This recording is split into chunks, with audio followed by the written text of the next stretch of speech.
Indonesia, the fourth most populous country in the world, has a population of 250 million people. Much of its economic growth is driven from its capital, Jakarta, a metropolitan city that attracts migrant workers, domestic and foreign investors, all eager for a slice of the growth pie. One of the things I always remind people for World Economic Forum are two things. One is look outside of Jakarta, because Jakarta is only a capital city of the fourth largest country in the world. But look at the other 48%, the rural area, the people who are actually outside of Jakarta, outside the cities. 48% of Indonesia is actually over 120 million people. 120 million people, that's larger than Thailand, Laos and Vietnam combined.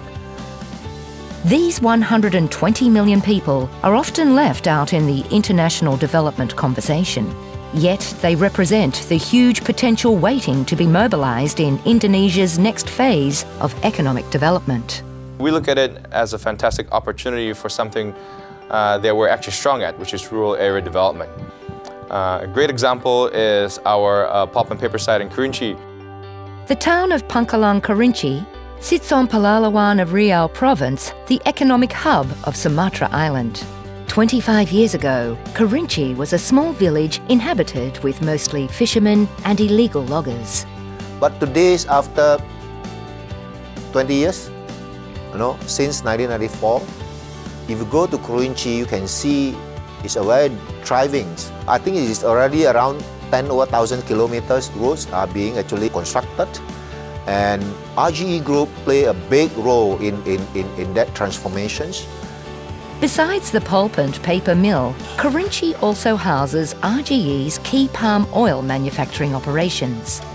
In the mid-1980s, the Indonesian government encouraged farmers from Java to move to less populated areas on Sumatra and Kalimantan Islands, where palm oil producers would prepare and plant 2 hectares of oil palms for each family and purchase the harvest at an agreed-upon price.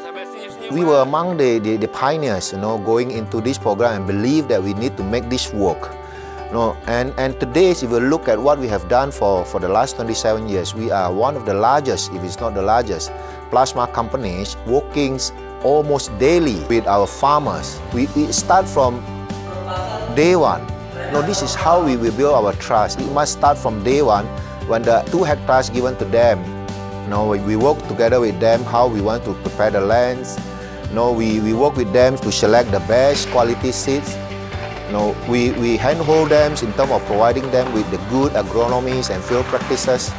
And all this thing is required because, you see, we must ensure that when they take over the land, they will be able to carry on the maintenance, they will be able to carry on the operations so they can actually provide better result, better yield.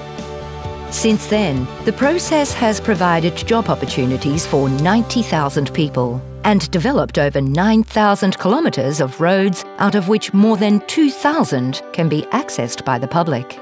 Because of the pulp and paper making process, we actually generate our own power. We have 530 megawatt power generated by 85% biomass. Some of this electricity, while we actually fulfilling our own requirement, is also channeled to the Kerinci township. All these things is actually a testament of our commitments. Today, Kerinci boasts a population of more than 100,000 people, with a small airport that connects to Singapore daily and 2 shipping ports that transport pulp, paper and oil palm products to the rest of the world. It is a proof of concept that a public-private partnership can bring greater good to the rural community.